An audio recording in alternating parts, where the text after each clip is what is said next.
বাবার আমার হাফসি বেলাল কালো আলগাত্রার মতো কালো ছিল, এইরকম কালো ছিল, মাথার চুলের মতো কালো ছিল তার রং। এই হাফসি বেলাল আজান না দিন আল্লাহর আরশ জিমে পৌঁছত না।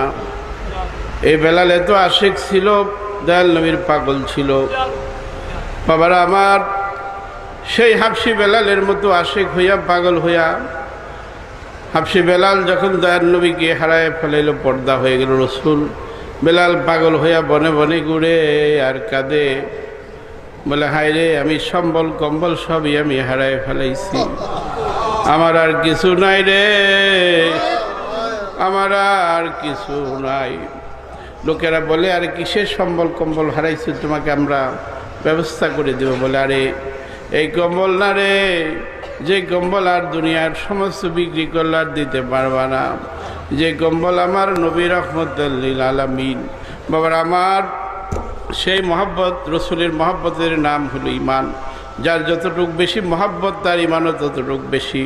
সেই দয়াল নবীর মহব্বতে আবারও প্রাণ ভরিয়া দয়াল নবীকে ওই পাগল বেলালের মতো আশিক হইয়া ডাকেন, বলেন, বেলালের মতো আশিক যদি আমরা হইতাম, তবে বুঝি আপনার দেখা পাইতাম ইয়া রহমাতা আলা ইয়া রহমত। বাবার আমার মদিনা রওজা পাকে যে হামাগুড়ি দিয়া পড়েন, পড়িয়া দেখেন বাবে জিবরিল একটা দরজা আছে, যে দরজা দিয়া জিবরিল আসা যাওয়া করতেন। ডাইন দিকে দেখেন একটা উষা মাসাঙ্গের মতো একটা জায়গা আছে, যেখানে আসহাবে সুফা, সুফিবাদ, যাদেরকে মসজিদের বারেন্দাওয়ালা বলা হয়, বারেন্দাওয়ালা বলা হয়, যাদেরকে প্রেমিক ভাবক বলা হয়, আশেক বলা হয়। এই পাগলেরা কমপক্ষে 70 জন এই সুফিরা দয়াল নবীর মহব্বতে প্রেমে বিভোর হইয়া ডুইবা থাকতো।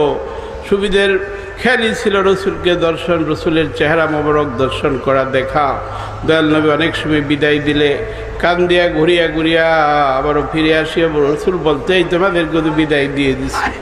বলি, ইয়া রাসূলুল্লাহ, আপনাকে ছাড়া এক মুহূর্ত টিকতে পারি না, আমরা থাকতে পারি না।